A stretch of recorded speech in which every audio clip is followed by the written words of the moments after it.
নকশবন্দি কুমার পাড়ায় গেলেন, মাটি দিয়ে তৈজসপত্র তৈরি করে কুমার কাঁচা মাটি, উনি মাটির তৈজসপত্রের দিকে নজর দিলেন। হাড়ি পাতিল এগুলোর দিকে যখন নজর দিলেন, নজর দেওয়ার সাথে সাথে দেখা যায় এই মাটির হাড়ি পাতিলার মধ্যে আল্লাহ নামের নকশা তৈরি উঠে গেছে। যদি বলুন সুবহানাল্লাহ। কি হয়ে গেছে? আল্লাহ নামের নকশা উঠে গেছে।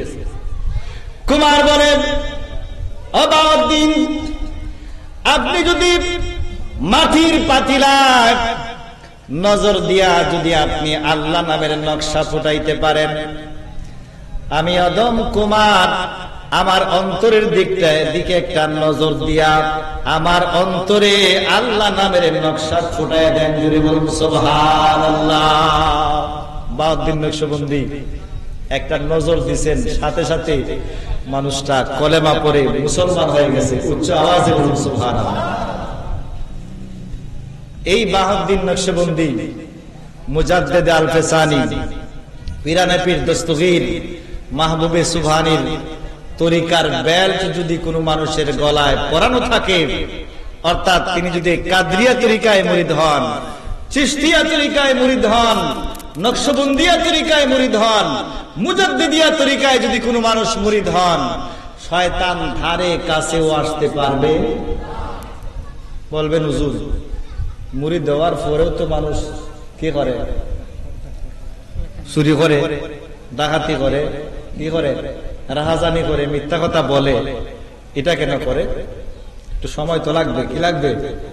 ফ্যানের সুইচ, আমরা যখন ফ্যানের মধ্যে সুইচ দেই, কি দেই?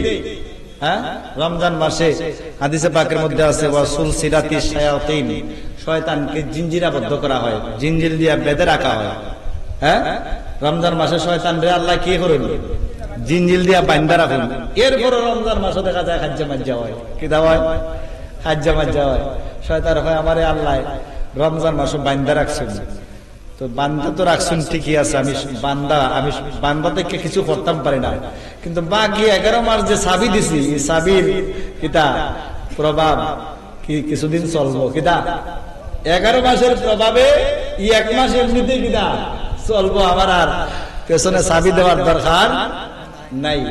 মুরিদ হয়েছেন আপনি যখন পীরের ওজিফা যখন আদায় করবেন, আস্তে আস্তে অটোমেটিকলি দেখবেন আপনার মধ্যে এই আত্মশুদ্ধি, আপনার অন্তর কি হয়ে যাবে? আপনার অন্তর আস্তে আস্তে গুনাহ থেকে আস্তে আস্তে সরে যাবে। কি হয়ে যাবে? সরে যাবে। মুরাকাবা, মুশাহাদা যখন আপনি করবেন, এক পর্যায়ে দেখবেন আপনি আল্লাহর ওলি হয়ে গেছেন। সুবহানাল্লাহ। এখন কিছু মানুষ আছে, এরা ডাইরেক্ট চায়। কি চায়? ডাইরেক্ট। এরা কারো মাধ্যম এদের প্রয়োজন নাই। আমার ভাইয়েরা মনে করে যে না, আমরা কেন মাধ্যম ধরব, আমরা ডাইরেক্ট আল্লাহর সাথে কি করব? কানেকশন করব। ভাই, আল্লাহর সাথে ডাইরেক্ট কানেকশন করবেন, দুনিয়ার খাইসিয়তে, দুনিয়াবি রসুম রেওয়াজে তো ডাইরেক্ট উপরস্থ কোন মানুষের সাথে সম্পর্ক করা যায় না। যায়?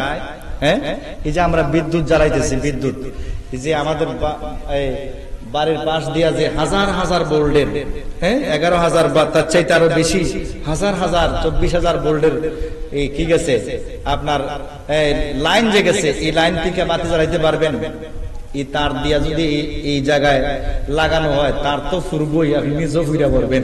কি কারণ? এই তার এই ভোল্টের আপনার কারেন্টের সহ্য করার মতো ক্ষমতা রাখে। ওখান থেকে ওটাকে সহ্য করতে পারে আরেকটা লাইন, ওখান থেকে আরেকটা লাইন, ওখান থেকে আরেকটা লাইন, ওখান থেকে আস্তে আস্তে ড্রপ লাইন দিয়ে আপনি আমার মিটারের মধ্যে গেছে। এরপরে আপনি আমার ব্যবহারের কি হয়? সুযোগ হয়। আল্লাহ সুবহানাহু ওয়া তাআলার কাছ থেকে রহমত পেতে হলে আস্তে আস্তে আস্তে আস্তে ধারাবাহিক ভাবে আস্তে আস্তে আস্তে আস্তে হক্কানি রব্বানি আউলিয়া কেরামদের মাধ্যমে আল্লাহর রহমত পাওয়া লাগবে। কি পাওয়া লাগবে? ডাইরেক্টের কোনো কি সুযোগ নাই। যদি ডাইরেক্ট যেতে চান, জ্বলে পুড়ে কি হবে? সারকার হবে। ডাইরেক্ট তো কেউ যায় না, এমনি মুখে মুখে বলে কি ডাইরেক্ট, কিন্তু ডাইরেক্ট মুখে বলে ডাইরেক্ট, কিন্তু সবাই মাধ্যম, কিন্তু বুঝে না, কিন্তু সবাই মাধ্যম। কিছু মানুষ আছে দেখবেন, এরা মাযহাব মানে না। কি মানে না? কি মানে না? মাযহাব মানতে চায় না। আমি ইমাম আজম আবু হানিফাকে মানবো কেন?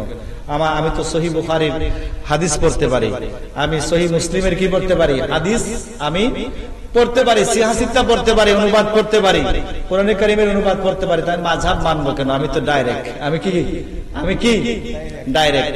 সম্মানিত হাজরিন, আমার ভাইয়েরা, এই ডাইরেক্ট ওয়ালা ভাইয়েরা কত যে মুসিবতের মধ্যে পড়বে। আসলে তারা নিজেরাও ডাইরেক্ট না, তারা নিজেরাও শায়েখ মানে। কি মানে? আর আমি যদি ইমাম আজম আবু হানিফাকে মানতে পারি, ইমাম আজম আবু হানিফাকে মানতে পারি, তুমি যদি শায়েখ মানতে পারো, হ্যাঁ, যে শায়েখের মিথ্যা কথা বলে, যে শায়েখের কথার কোনো অস্তিত্ব নাই, আমি যার কথা মানি তিনার কথা তো এক প্রকারের হাদিস। যদি বলুন সুবহানাল্লাহ। ইমামে আজম আবু হানিফা রাহমাতুল্লাহি তাআলা আলাইহি সাহাবায়ে আল্লাহর নবীর কথা কাজ মনোসম্মতি, সাহাবায়ে কেরামের কথা কাজ মনোসম্মতি, তাবেঈনে কেরামের কথা কাজ মনোসম্মতি, এই তিন শ্রেণীর মানুষের কথা কাজ মনোসম্মতির নাম হাদিস। যদি বলুন সুবহানাল্লাহ। হাদিসের প্রকার আছে, মারফু, মাকতু, মাওকুফ, কি আছে? প্রকার আছে।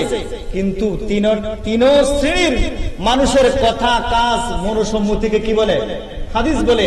আমি যার কথা মানছি উনি তো ইমাম আজম আবু হানিফা রাহমাতুল্লাহি তাআলা আলাইহি, উনি তো তাবেঈনে কেরামের মর্যাদার তাবেঈন, তো তিনার কথা তো হাদিস।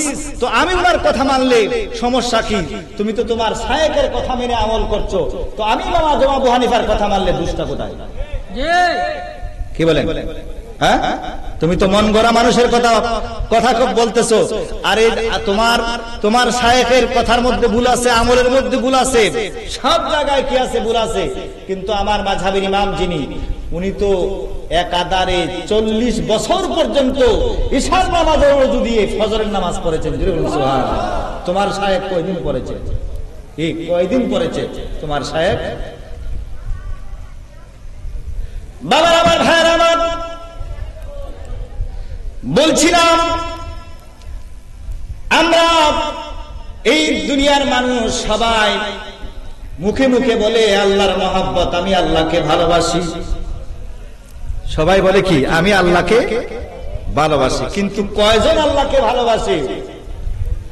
সিররে সফি রাহমাতুল্লাহি তাআলা আলাইহি তিনি বলেন, আমি আল্লাহ সুবহানাহু ওয়া তাআলাকে স্বপ্নে দেখলাম।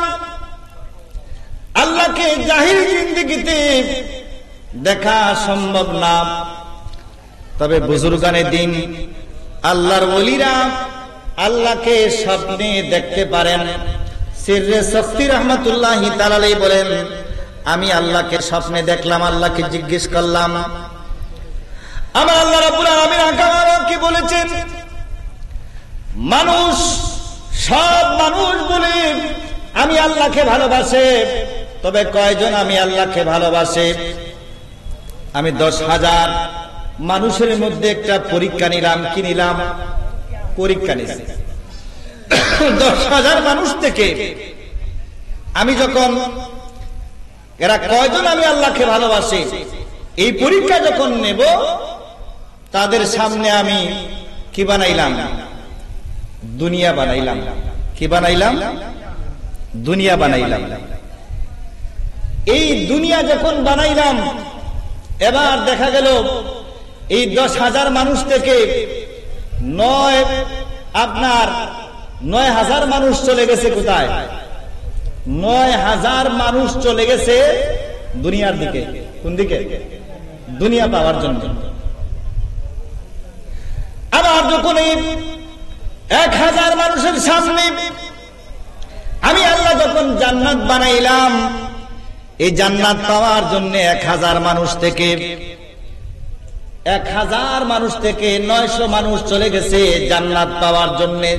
জান্নাত পাওয়ার জন্য আমরা নামাজ পড়ি, রোজা রাখি, হজ করি, যাকাত দেই, ইত্যাদি ইত্যাদি আমল করি, আমরা জান্নাত পাবো। এই জান্নাত পাওয়ার জন্য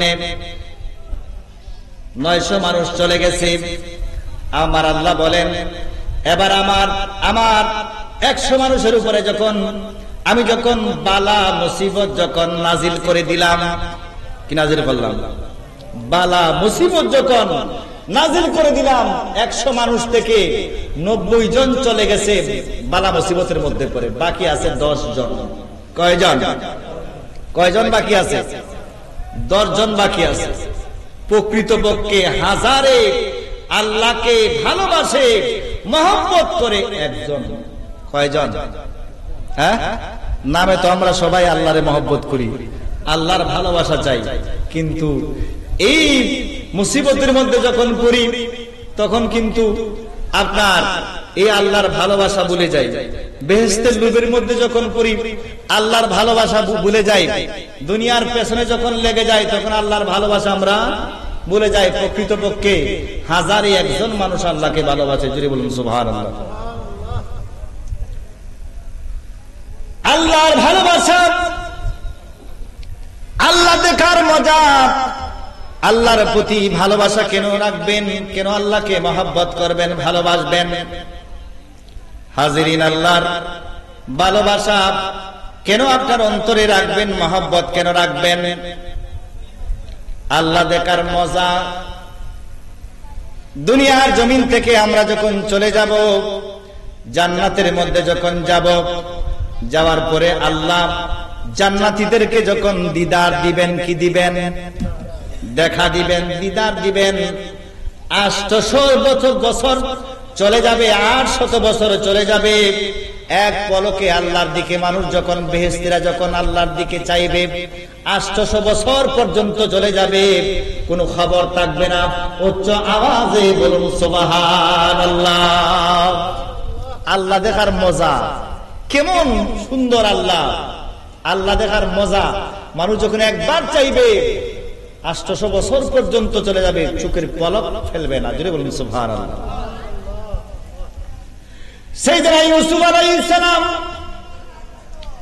আল্লাহ সুবহানাহু ওয়া তাআলা ইউসুফ আলাইহিস সালামকে সৌন্দর্য দিয়ে সৃষ্টি করেছেন। ইউসুফ আলাইহিস সালামকে যে সৌন্দর্য দিয়েছেন তার চাইতে আরো বেশি সৌন্দর্য দান করেছেন আমাদের কামলিওয়ালা নবীকে।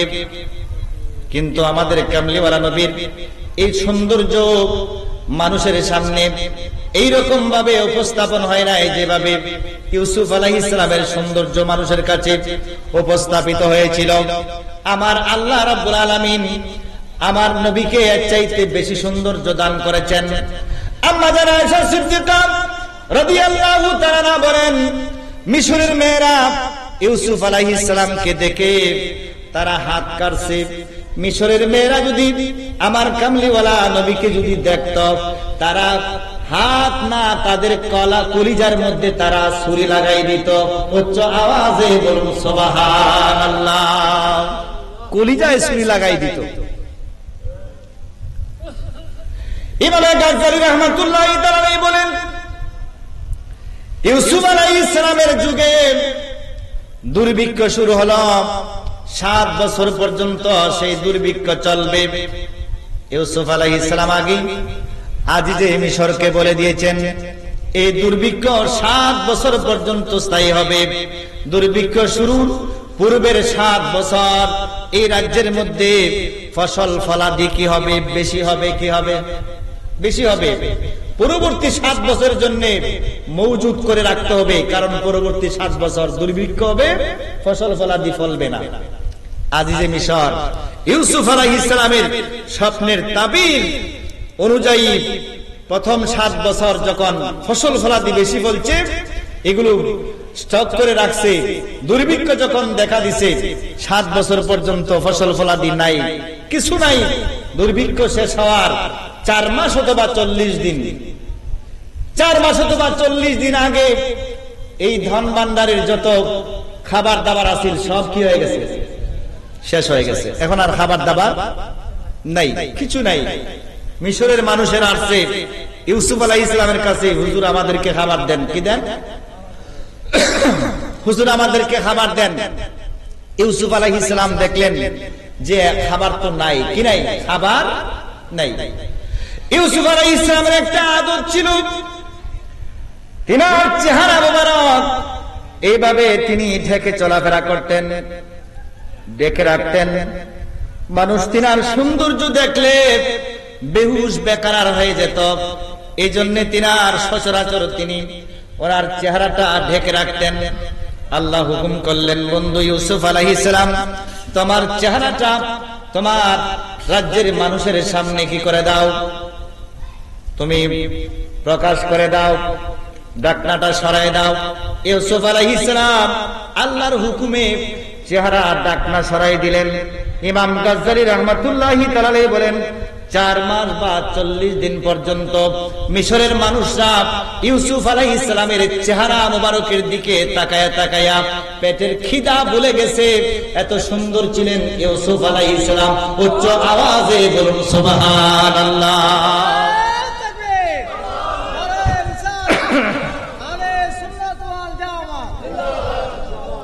সম্মানিত হাজরিন, ইউসুফ আলাইহিস সালাম এত সুন্দর ছিলেন। জুলাইকার বান্ধবীরা ইউসুফ আলাইহিস সালামের ব্যাপারে জুলাইকাকে বলে, জুলাইকা বান্ধবী, তোমার জন্য তো আমরা সমাজে লজ্জা পাই, আমাদেরকে মানুষ বলে তোমাদের বান্ধবী জুলাইকা আজিজে মিশরের বাদশার বউ হইয়া সে একজন গোলামের প্রেমে পড়েছে। কি পড়েছে? তার কেনা গোলামের প্রেমে পড়েছে, তোমাদের বান্ধবী একথা বলে আমরা লজ্জা পাই। জুলাইখা বলে, বান্ধবীরা বুঝে গেছি তোমরা এই অপমান সইতে পারবে না, তবে আমি কেন প্রেমে পড়েছি তোমাদেরকে আমি এখন বলবো না। আমার বাড়িতে একদিন তোমাদের দাওয়াত, কি আমার রাজদরবারে তোমাদের একদিন দাওয়াত, তোমরা আসো।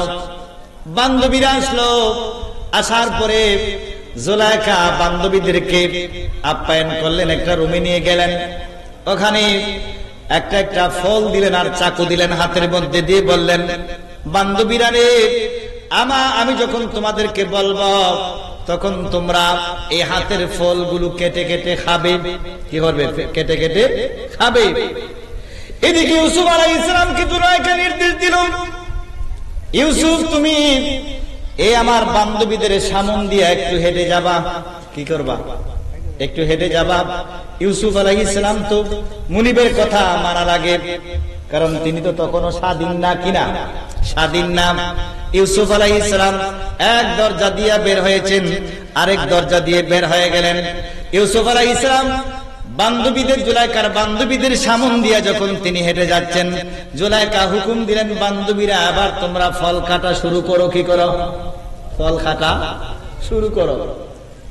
বান্ধবীরা ফল কাটা শুরু করছে। ইউসুফ আলাইহিস সালামের সৌন্দর্য দেখে এক নজর যখন তাকাইছে, এদিকে কাটতেছে, কাটতে কাটতে ফল খাইতে হাত পর্যন্ত কেটে গেছে, কোনো খবর নাই। ইউসুফ আলাইহিস সালাম চলে গেছেন, এখন তো বান্ধবীরা ইস ইস ইস উ করা শুরু করছে, কি হাত কেটে গেছে। জুলাইখা বলতেছে, বান্ধবীরা মুহূর্তের জন্য শুধুমাত্র তোমরা ইউসুফ আলাইহিস সালামকে দেখছো, আমি তো 24 ঘন্টা ইউসুফ আলাইহিস সালাম আমার সামনে থাকেন, আমি কিভাবে ঠিক থাকতে পারি, ওনার প্রেমে না পড়ে থাকতে পারি? উচ্চ আওয়াজে বলুন সুবহানাল্লাহ। এত সুন্দর ইউসুফ আলাইহিস সালাম।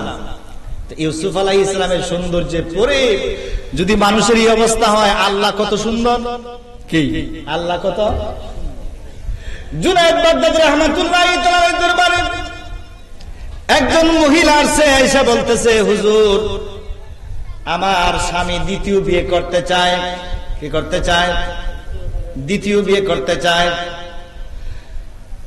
জুনায়েদ বাগদাদী বললেন, তাহলে কি হয়েছে, তোমার স্বামী 2টা 3টা 4টা পর্যন্ত করতে পারবে। কি করতে পারবে? 4টা পর্যন্ত করতে পারবে। অসুবিধা কি? 2টা 3টা 4টা পর্যন্ত করতে পারবে, সমস্যাটা কি? এই মহিলা বলতেছে, হুজুর আপনি বলতেছেন সমস্যা নাই, 2টা 3টা 4টা করতে পারবে, আমার চেহারাটা তো আমি আপনার সামনে ঢেকে রাখছি, যদি আমার চেহারাটা আপনাকে আমি দেখাইতে পারতাম যে আমি কত সুন্দর মহিলা, আমার মতো এত সুন্দর মহিলা যে মানুষের আছে, যেই স্বামীর আছে এত সুন্দর বউ যার আছে, সে কিভাবে এত সুন্দর বউ রেখে দ্বিতীয় বিয়ের চিন্তা করতে পারে? আমার মতো এত সুন্দর বউ যার আছে, এত সুন্দর বউ রেখে কিভাবে সে দ্বিতীয় বিয়ের চিন্তা করতে পারে? ইমাম জুনাইদ বাগদাদী রাহমাতুল্লাহি তাআলা আলাইহি মহিলার এই কথা শুনে সেন্সলেস হয়ে গেছেন, অজ্ঞান হয়ে গেছেন।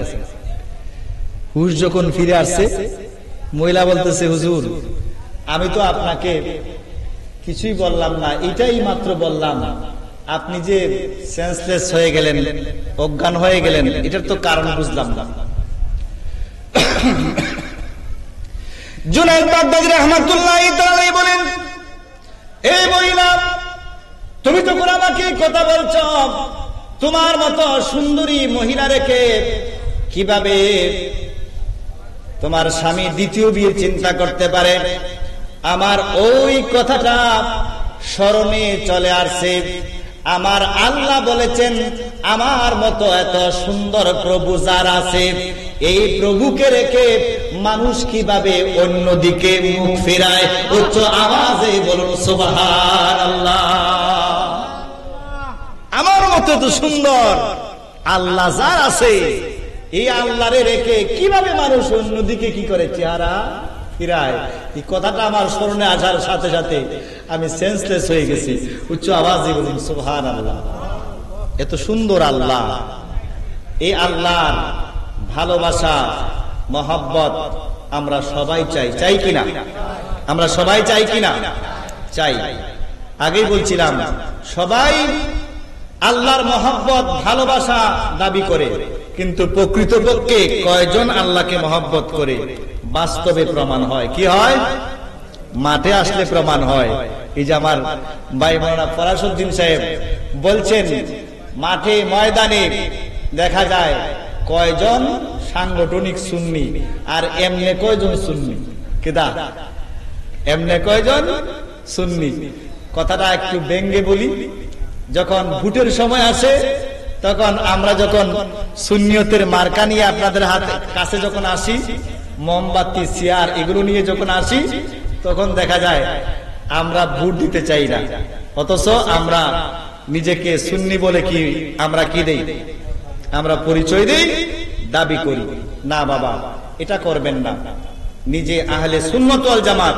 আরে আমরা তো আহলে সুন্নাত ওয়াল জামাত, আমরা তো আমাদের যে আহলে সুন্নাত ওয়াল জামাত, এই আহলে সুন্নাত ওয়াল জামাত তো যা আজকের না, কিনা? আজকের আহলে সুন্নাত ওয়াল জামাত কি বলেন?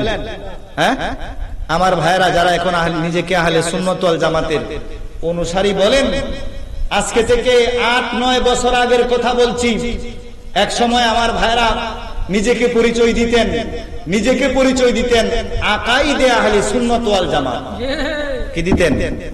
আকাইদে আহলে সুন্নাত ওয়াল জামাতের পরিচয় দিতেন। ১-২ বছর বলার পরে যখন আমার ভাইরা যখন বুঝলেন যে আরে আকাইদে আহলে সুন্নাত ওয়াল জামাত, যে আহলে সুন্নাত ওয়াল জামাত নাজাতি জান্নাতি দল, এই আহলে সুন্নাত ওয়াল জামাত তো আকাইদে আহলে সুন্নাত ওয়াল জামাত নামে নয়, এই সুন্নি জামাত তো আহলে সুন্নাত ওয়াল জামাত।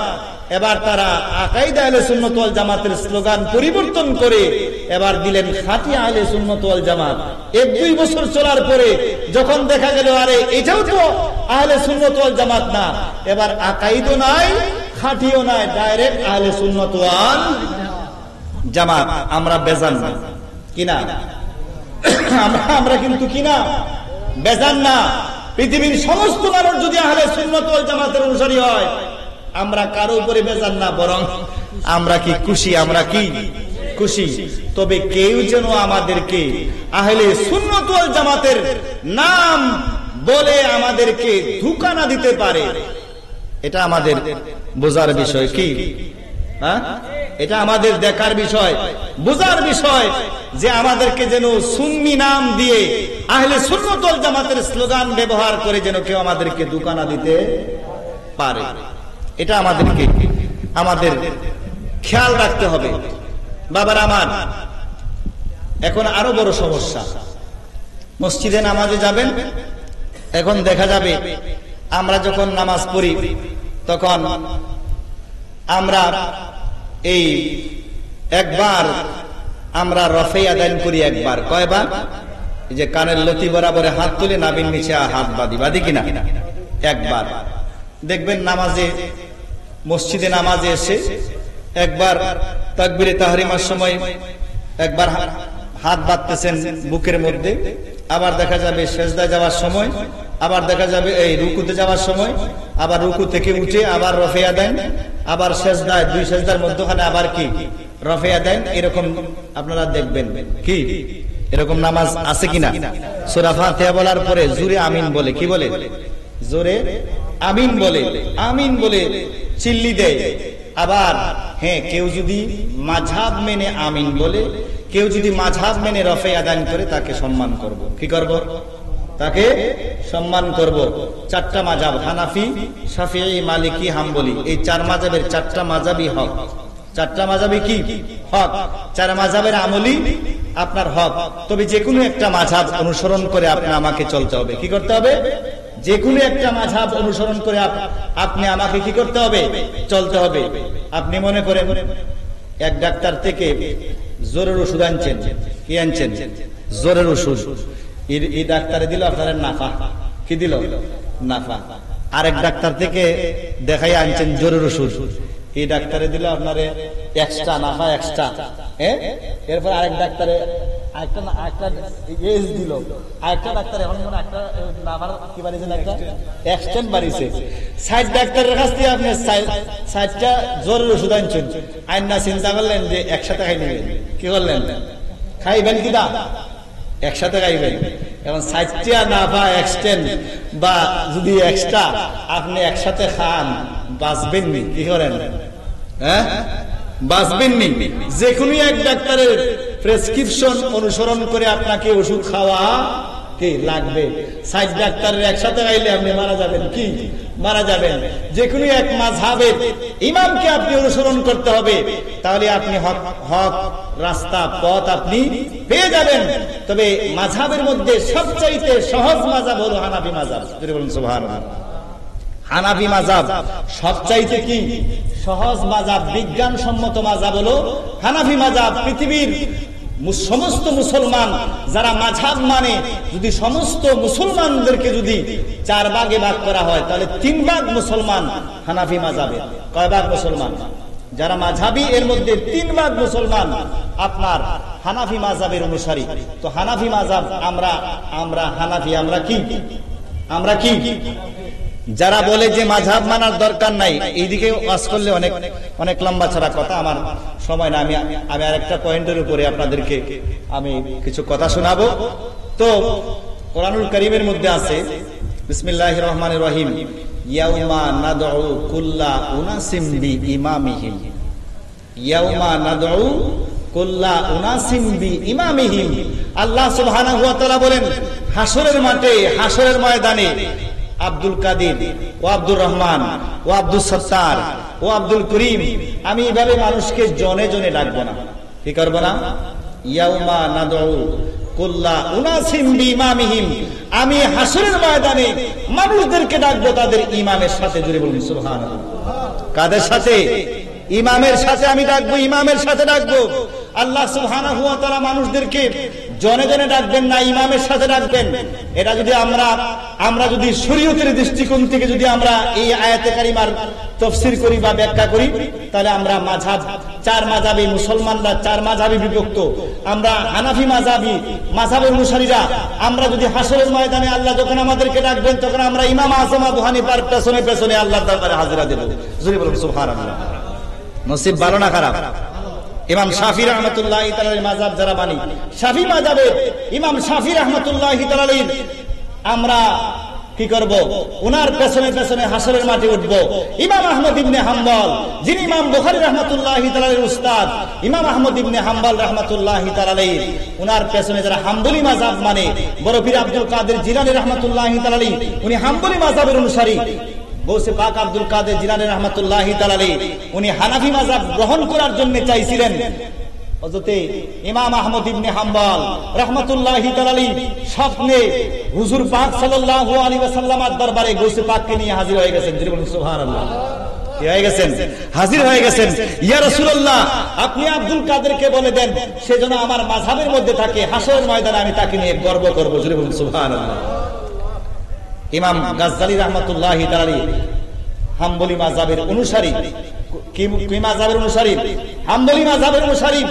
আরে আমার ভাইরা, যারা ইমাম বুখারী রাহমাতুল্লাহি তাআলা আলাইহিকে মানেন, আপনি ইমাম বুখারী রাহমাতুল্লাহি তাআলা আলাইহিকে মানেন, বুখারী রাহমাতুল্লাহি তাআলা উস্তাদ ইমাম আহমদ ইবনে হাম্বল, উনাকে আপনি মানবেন না?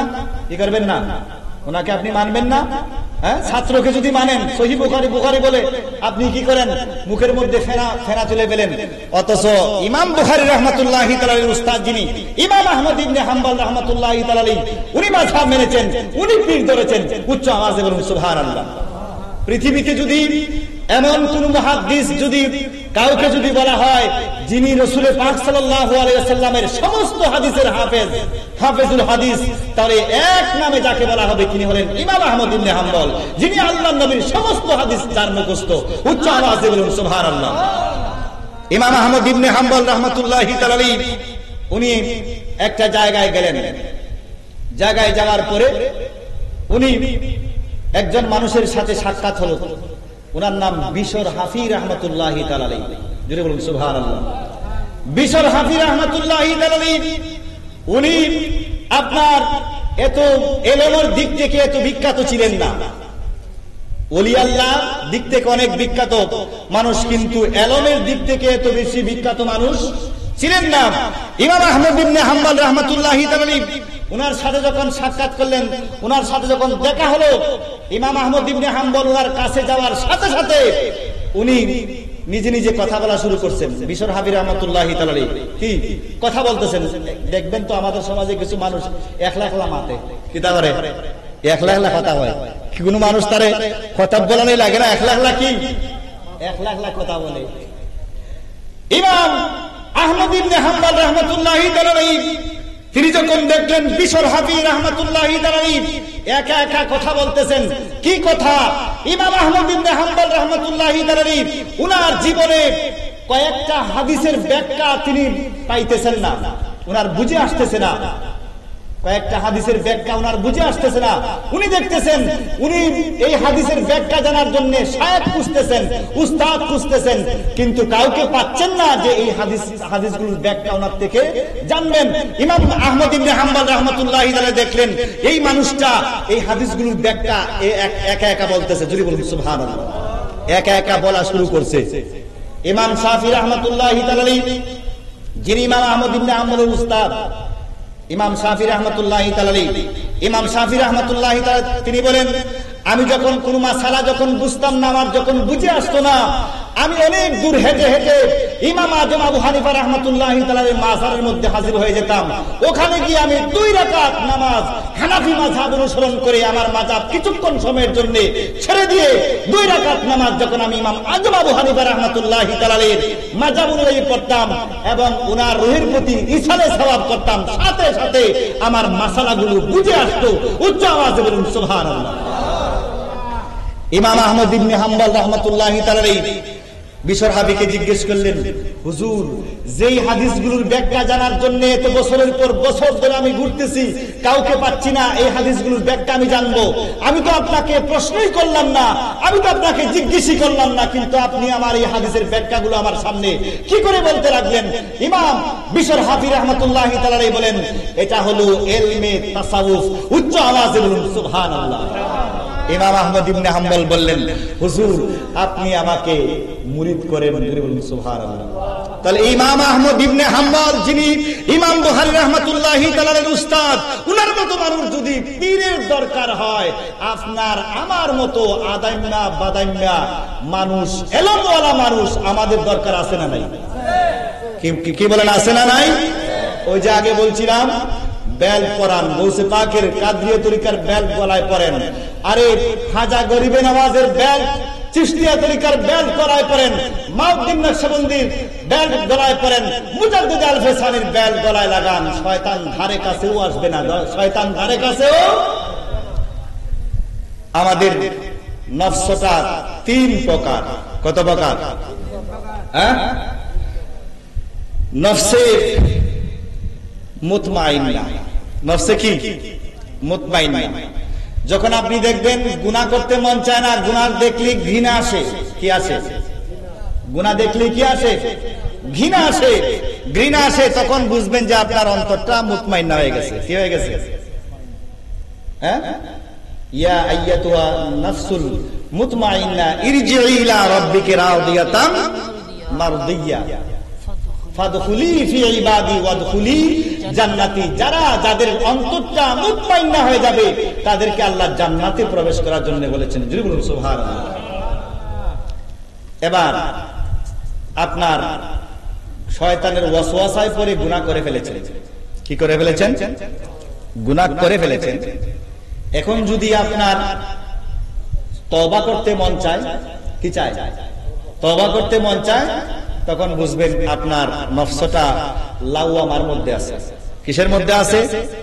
লাওয়ামার মধ্যে আছে। গুনাহ হয়ে গেছে, আবার আপনি কি করতেছেন? তওবা করার জন্য, ইস কেন নামাজটা ছেড়ে দিলাম, কেন মিথ্যা কথা বললাম, কেন সুদ খাইলাম, কেন ঘুষ খাইলাম, কেন এই মানুষকে নির্যাতন করলাম। অন্তরে যখন আপনার কি আসবে, আপনার যখন এই এটার জন্য যখন আফসোস হবে, কি হবে? আফসোস হবে। নিজেকে যখন লজ্জিত মনে করবেন তওবা করার জন্য, আপনি যখন তওবা করবেন, এরকম অন্তর যাদের, এরা এই রকম অন্তর হলো নফসে লাওয়ামা। বুঝতে হবে কি কার অন্তর কোথায় আছে, এখন বুঝে নিবেন। আপনার আমার অন্তর যখন গুনাহ করতেই চায়, গুনাহ করলেও আরো করতে চায়, গুনাহ করলেও আরো করতে চায়। যে বয়সটা তো এখন এগুলা করারই, কি এখন যে বয়স, এই বয়স তো এটা করারই বয়স। এখন না করলে আর কখন করব?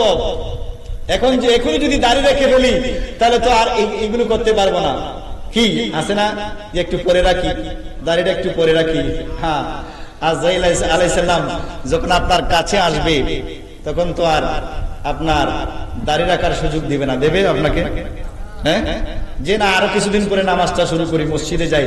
এখন তো মসজিদে গেলে মানুষ তো আমাকে, আমি তো অন্য কাজ করতে পারবো না, আর কিছুদিন পরে যাই। আচ্ছা, আজরাইল আসলে আপনাকে আরো কিছুদিন পরে মসজিদে যাওয়ার সুযোগ দিবে?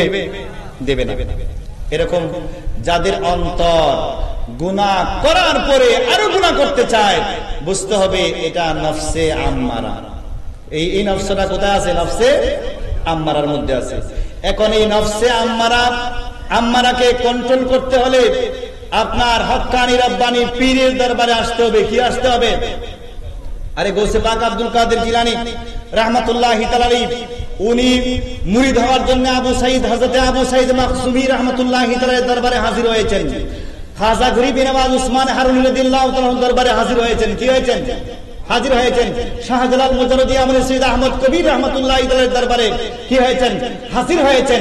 আমরা যে লেখাপড়া করি, যে এলম মাদ্রাসার কিতাবের মধ্যে পাই, এই এলম সেই এলম না যে এলম পীরের দরবারে গেলে পাওয়া যায়। যদি বলুন সুবহানাল্লাহ। হ্যাঁ, আহা, এখন তো আদব কায়দা সব চলে গেছে। আদব কায়দা বলতেই নাই। পীরের দরবারে মুরিদের আদব নাই, উস্তাদের কাছে ছাত্রের আদব নাই। কি নাই? ছাত্রের আদব নাই। আগেকার দিনের মানুষরা কেমন ছিলেন?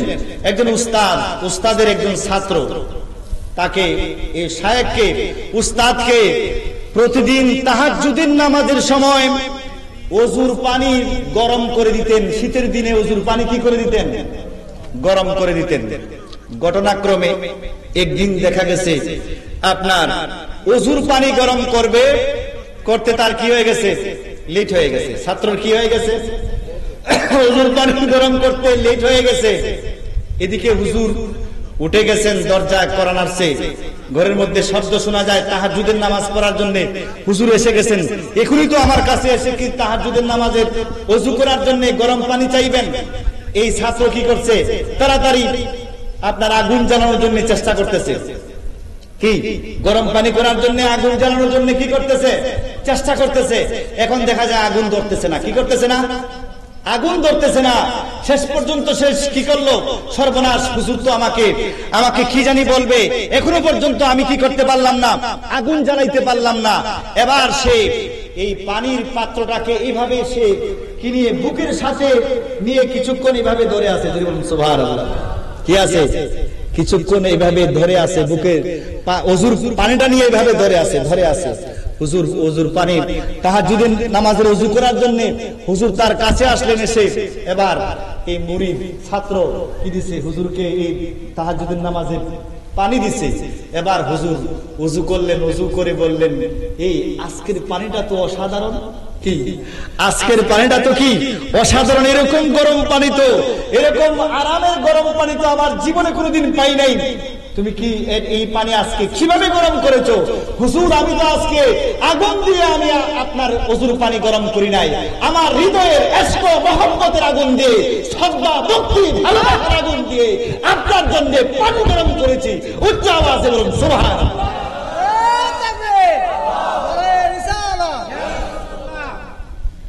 মহব্বত ভালোবাসা চলে গেছে। সন্তান মা বাবাকে ইজ্জত করতে চায় না, উস্তাদকে ইজ্জত করতে চায় না। কি সংসারে এসে বললাম, কি জামানা এসে বললাম। শাসন করলেও সমস্যা, শাসন করলেও কি, হ্যাঁ শাসন করলেও সমস্যা।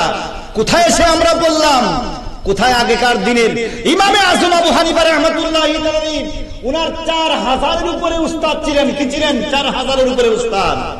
ইমাম আজম আবু হানিফা রাহমাতুল্লাহি তাআলা সালাতুন ইয়া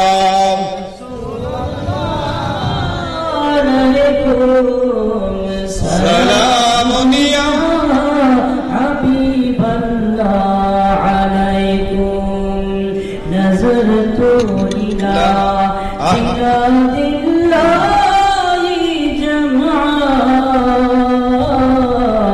জামআ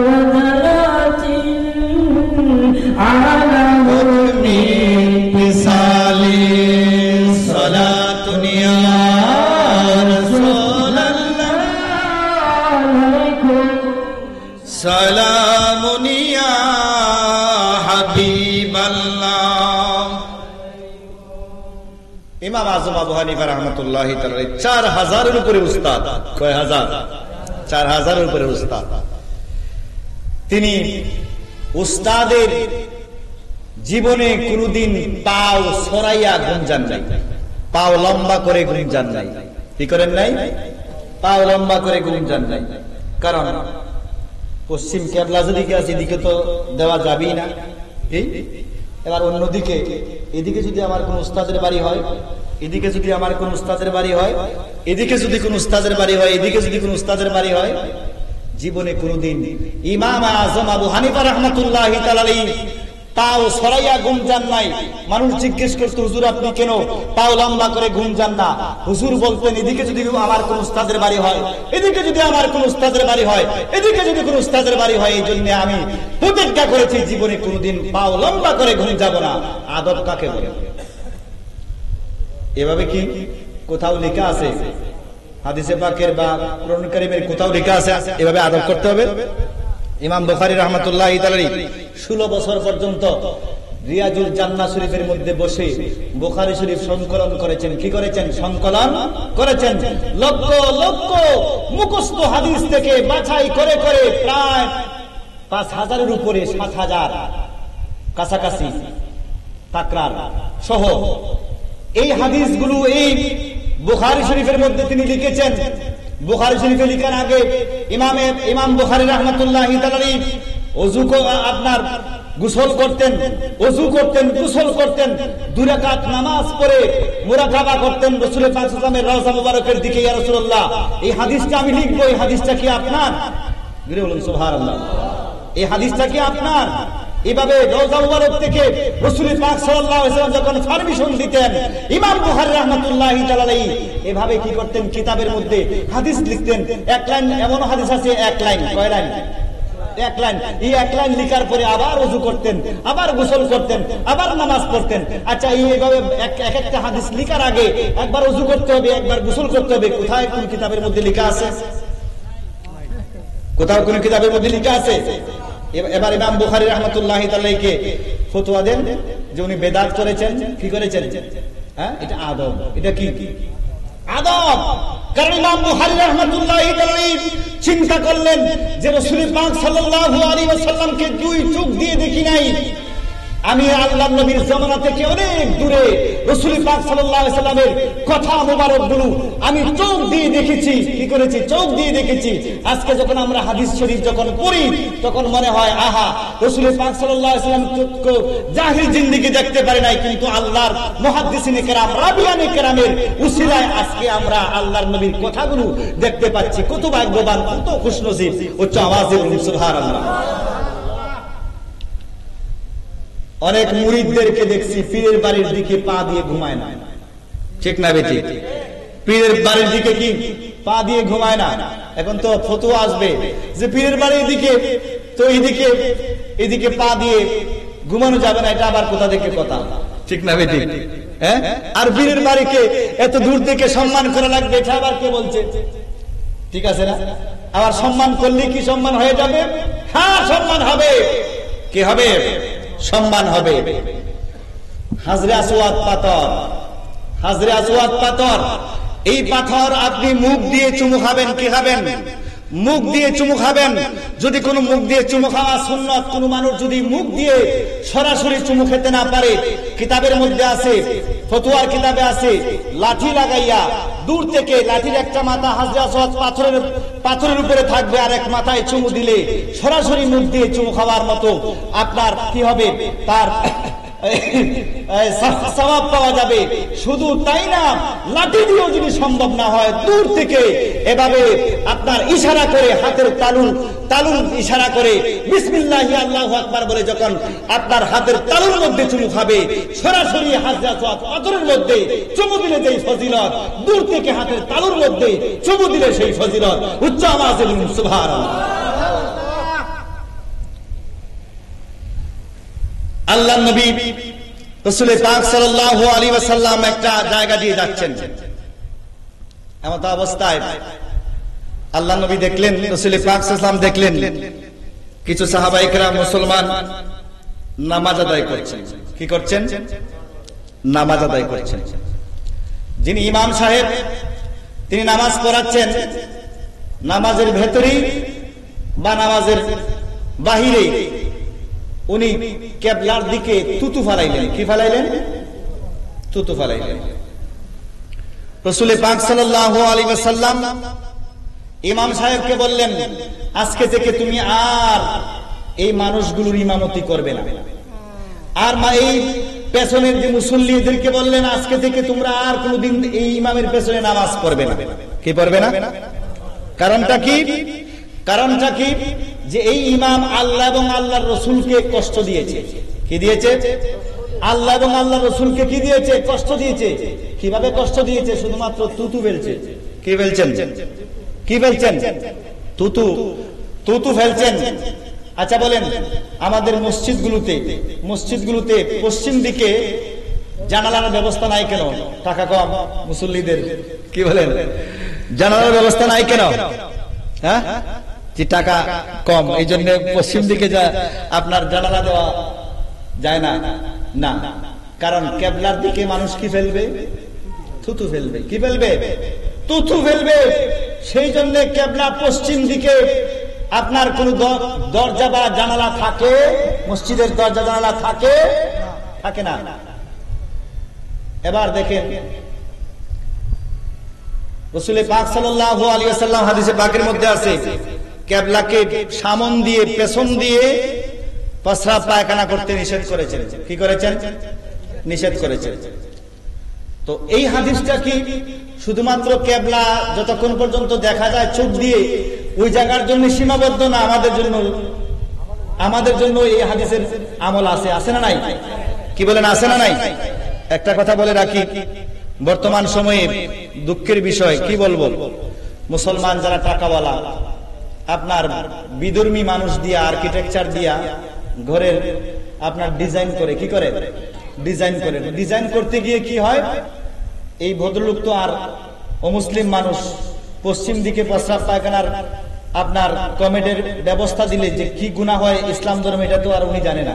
কি করে না? জানে না। মালিক সাহেব তো এই ঘর অনেক সময় ঠিকাদার দিয়ে করায়। কি করায়? ঠিকাদার দিয়ে করায়। আয়েশা দেখেও না, যেদিন সমঝাইলো ঘর হস্তান্তর করলো, সেদিন আয়েশা দেখলো যে না, সব কি আছে ঠিকঠাক আছে। দেখা যায় অনেক বড় বড় বিল্ডিং এ মুসলমানদের বিল্ডিং এর মধ্যে দেখা যায় পশ্চিম দিকে আপনার কি কেবলার দিকে কমেট থাকে, কি থাকে? কেবলার দিকে কি থাকে? কমেট থাকে। আমি আফসোস হয়, আমি আমার মনে হয় স্মরণে আসতেছে যে মক্কা শরীফও এই ধরনের বিল্ডিং এ আমি দেখেছি যেখানে এই কেবলার দিকে আপনার কমেট গুলো আছে। কি আছে? কমেট গুলো কি আছে? কেবলার দিকে আছে। হয়তো এই বিল্ডিং যারা করছে আর্কিটেকচার আপনার অন্য মানুষ, বিধর্মী মানুষ, সে আর এটা জানে না, আর মালিকও আইসা এটা আর কি করে নাই, তদারকি করে নাই। আফসোস হয়, কষ্ট লাগে। আচ্ছা, বলছিলাম যে এই যে আপনার কেবলাকে সামন দিয়ে বা পেছন দিয়ে প্রস্রাব পায়খানা করা যাবে না, এটা কি শুধু কেবলার কাছাকাছি থাকলে না দূর থেকেও? হ্যাঁ, কি দূর থেকেও? অর্থাৎ দূর না, আমরা বাংলাদেশে মাত্র 6,500 মাইল দূরে আছি, এর চাইতে আরো পরেও যদি কোন মানুষ থাকে তার জন্য কি কেবলাকে কি করতে হবে? সম্মান করতে হবে। তাহলে আমার অনেক ভাইরা আছেন যে আপনারা যে ইয়া নবী সালামু আলাইকা বলে রাসূল পাক সাল্লাল্লাহু আলাইহি ওয়াসাল্লামকে সালাম দেন, কি দেন? সালাম দেন। তো রাসূল পাক সাল্লাল্লাহু আলাইহি ওয়াসাল্লামকে তো সালাম দিবেন আল্লাহর নবীকে সামনাসামনি রেখে সালাম দিবেন। রাসূল পাক সাল্লাল্লাহু আলাইহি ওয়াসাল্লাম তো দূর থেকে কেন আপনারা তাজিম করেন? আমি বলবো ভাই, কাবা শরীফকে যদি দূর থেকে যদি তাজিম করা লাগে, কাবা শরীফ দূরে থাকলেও যদি কাবা শরীফের সম্মানে সামন দিয়ে পেছন দিয়ে যদি প্রস্রাব পায়খানা করা যদি হারাম হয়, আমার নবী তো কাবার কাবা, এই কাবার কাবা নবীকে দূর থেকেও সম্মান করা ফরজ। ফরজে আইন। উচ্চ আওয়াজে বলুন সুবহানাল্লাহ।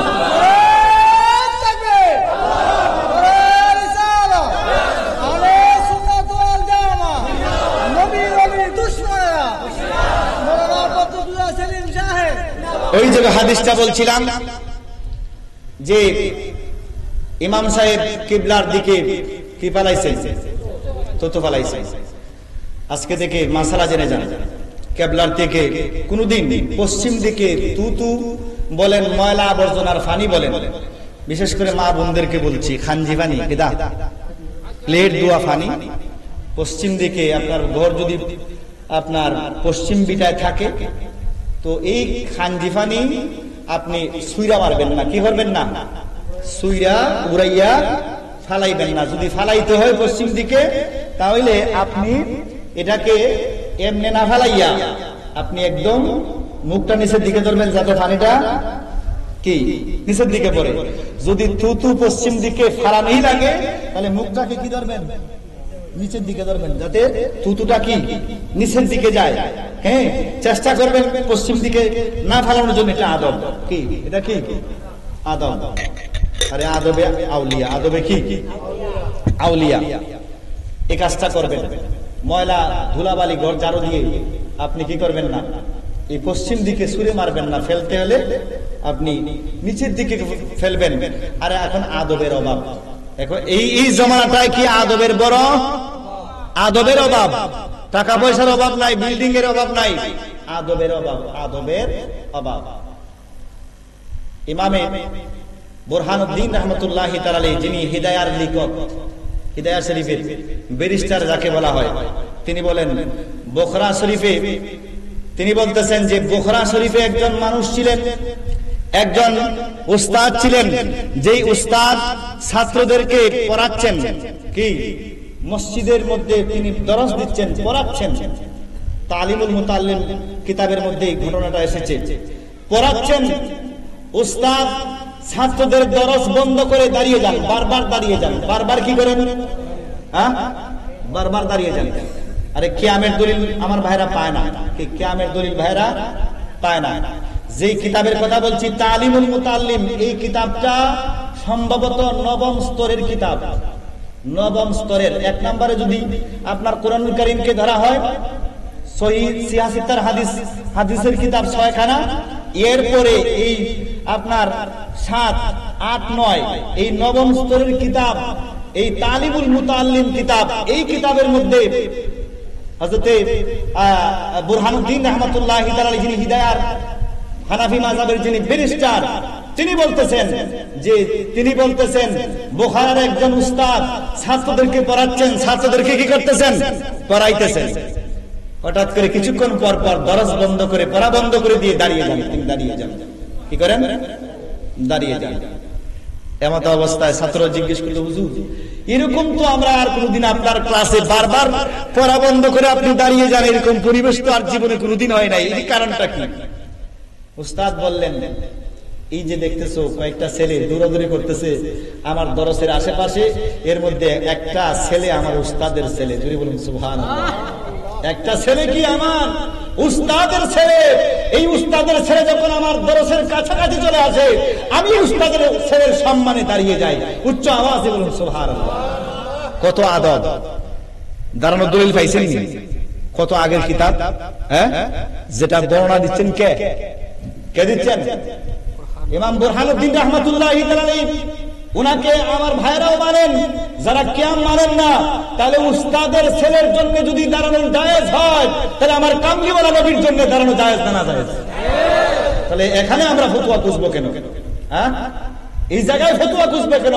আজকে আপনি ইমাম বুরহানুদ্দিন রাহমাতুল্লাহি আলাইহিকে জিজ্ঞেস করেন যে আপনি কোথায় এই বর্ণনা পেয়েছেন, এই সাহস আপনার হবে না, এই সাহস আপনার হবে না। কারণ ওনার কিতাব হেদায়া না পড়লে আপনি কি হতে পারবেন না? মুফতি হতে পারবেন না, ফতোয়া দিতে পারবেন না, কি হতে পারবেন না। পৃথিবীতে যদি এমন একটা কিতাব যদি বাছাই করা হয়, যেই কিতাব দিয়া সমস্ত পৃথিবীর রাষ্ট্রনীতি, আপনার অর্থনীতি, সামাজিক নীতি, ধর্মনীতি, যত নীতি আছে, এই নীতি একটা কিতাব দিয়ে চলবে, এই কিতাবের নাম হচ্ছে হেদায়াত। বলুন সুবহানাল্লাহ। তাহলে ওনাকে গিয়ে জিজ্ঞেস করেন, উস্তাদের ছেলের জন্য যদি দাঁড়ানো এমন হয়, আরে এখন তো উস্তাদের ছেলের জন্য ছাত্র দাঁড়াইবে দূরের কথা, শিক্ষকের জন্য দাঁড়ায় না। কি করে না?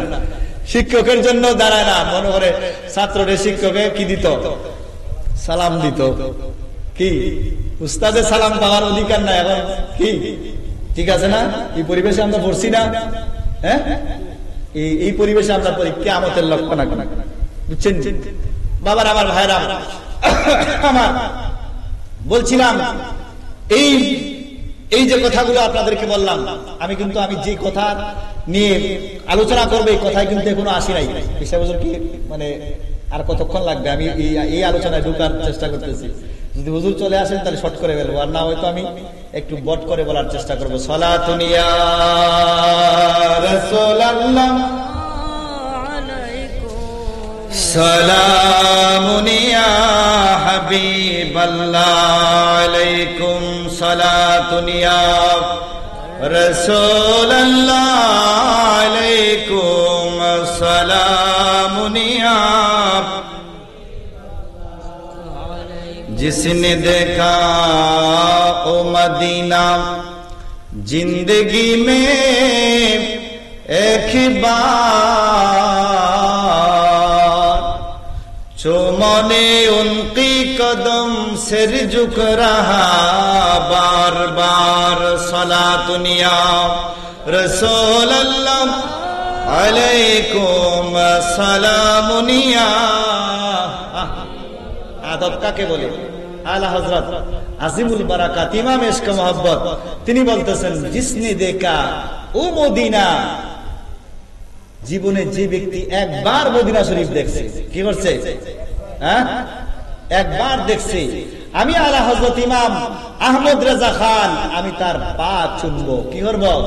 নত শিরে আমি তার পার মধ্যে চুমু খাবো, কারণ সে আমার কামলিওয়ালা নবীর দেশের মধ্যে পা দিয়ে হাঁটাহাঁটি করছে। উচ্চ আওয়াজে বলুন সুবহানাল্লাহ। আদব কাকে বলে? আদব নাই, সব ধ্বংস, সব কি সব ধ্বংস হয়ে যাচ্ছে। আদব একমাত্র এই জায়গাটা আপনি কাজ করেন, আদবটা ফিরিয়ে আনেন। ঘর সংসারের মধ্যে স্বামীর সাথে আর স্ত্রী আদব দেখাবে, সন্তান তার পিতামাতার সাথে আদব দেখাবে, মুরিদ তার পীরের সাথে আদব দেখাবে, ছাত্র তার উস্তাদের সাথে আদব দেখাবে। সারা দেশ কি হয়ে যাবে? কন্ট্রোল হয়ে যাবে। কি হয়ে যাবে? কন্ট্রোল হয়ে যাবে। আদব না থাকার কারণে আজকে কেউ কার কথা শুনতেছে না। সবাই সবার হাতে 3.5 হাত, সবার হাতে কি? বলছিলাম মসজিদের মধ্যে আমরা বিভিন্ন ভাবে নামাজি আমরা দেখি না? জোরে আমি, বুকে হাত, তারপরে রফি আদায়, এগুলো আমরা সচরাচর এর আগে আমরা কিন্তু দেখছি না। বেশ কয়েক বছর আগেও কিন্তু আমাদের এলাকায় এরকম দেখছি না। হ্যাঁ, এটা অনেক সময় আছে, বুজার বেশ কম। তিনি যে সমাজে থাকছেন বা যে এলাকায় ছিলেন, যার সাথে চলছেন, যার থেকে নামাজ শিখছেন, হয়তো বা ওরা এটা দেখা দেখি উনি কি এই আমলটা করে গেছেন। আমি একটা পয়েন্টের উপরে কিছু কথা বলি, সেটা হলো রফে আদায়। কি বারবার হাত তোলা, বারবার নামাজের মধ্যে কি বারবার হাত তোলা, বারবার এভাবে এই যে হাত উত্তোলন করা, এই কথাটার উপরে আপনাদেরকে নিয়ে একটু কথা বলি। দেখি যারা বারবার হাত তুলেন, যারা মাঝহাব মেনে করেন তাদেরকে সেলুট, আমি তাদের সম্পর্কে বলছি না। যারা মাঝহাব না মেনে এই কাজটা করেন, আমি তাদেরকে বলবো আমার কথাগুলো একটু আপনি শুনেন। যে আমরা যারা মাযহাব মানি, হানাফি মাযহাবের মানুষ যারা, আমরা একবার রফে আদায় করি, আমরা সঠিকের উপরে আছি। আপনি মাযহাব না মেনে কি আপনি সঠিকের মধ্যে আছেন কিনা, এই কথাটার উপরে একটু কথা বলি। আপনারা সবাই রাজি আছেন তো? বাবারা আমার, ভাইরা আমার, এবারে আসেন রফে আদায় কোথা থেকে আসলো। নামাজের মধ্যে বারবার রফি আদান করার কথাটা কোথা থেকে আসলো? এইটাও হাদিসের মধ্যে আছে। বারবার রফি আদান করার কথা হাদিসের মধ্যে কি আছে? তবে একটা কথা মনে রাখবেন, হাদিসে থাকলেই কিন্তু মানা লাগবে এমন না। হাদিসে থাকলেই মানা লাগবে এমন না। আর যদি হাদিসে থাকলেই মানা লাগে, আপনি যদি আমল করেন তাহলে মুশকিলের মধ্যে পড়বেন। কি পড়বেন? দেখতে হবে এই হাদিসটা ইমামগণ আমলের জন্য এনেছেন কি না। আমলের জন্য যারা মুস্তাহিদ, তারা এটা আমলের জন্য এই হাদিসটাকে গ্রহণ করেছেন কিনা। যদি মনে করেন যে না, হাদিস থাকলেই আপনি আমল করবেন, অনেক সময় আছে আপনি এই আমল করতে গিয়ে ঈমান ইসলাম থেকেও আপনি বের হয়ে যাবেন। কি হয়ে যাবেন? বের হয়ে যাবেন।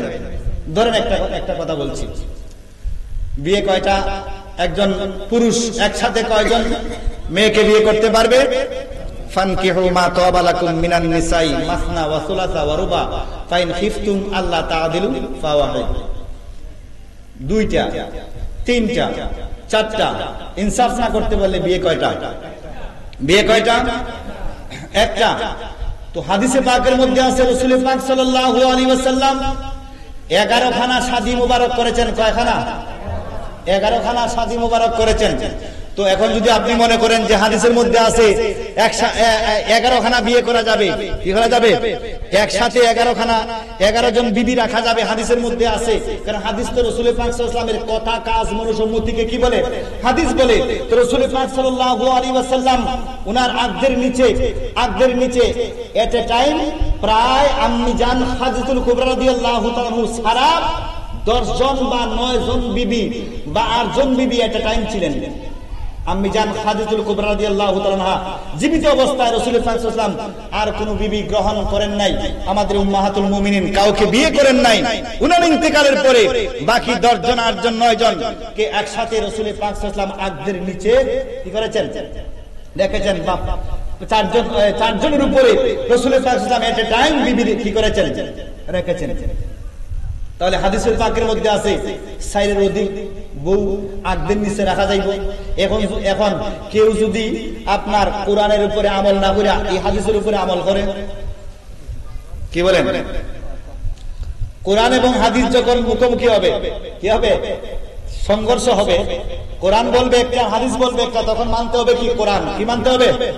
কোরআন মানতে হবে। তাহলে হাদিসে পাকের মধ্যে আছে রাসূল পাক সাল্লাল্লাহু আলাইহি ওয়াসাল্লাম 11 খানা শাদী মুবারক করছেন। তো এখানে কেউ যদি বলে যে না, আমি কোরআন মানবো না, হাদিস মেনে 11 খানা বিয়ে করব, এখন এই 11টা বিয়ের যদি হালাল মানে, কি মানে? ঈমান ইসলামের ভিতরে থাকবে সে। আরে ইসলামে যেটা হারাম, এটাকে যদি হালাল মানে, সে কি মুসলমান থাকবো? হ্যাঁ, ইসলাম থেকে কি হয়ে যাবে? বের হয়ে যাবে। তাহলে সব হাদিসে থাকলেই কি করা যাবে না? মানা যাবে কি? মানা যাবে না।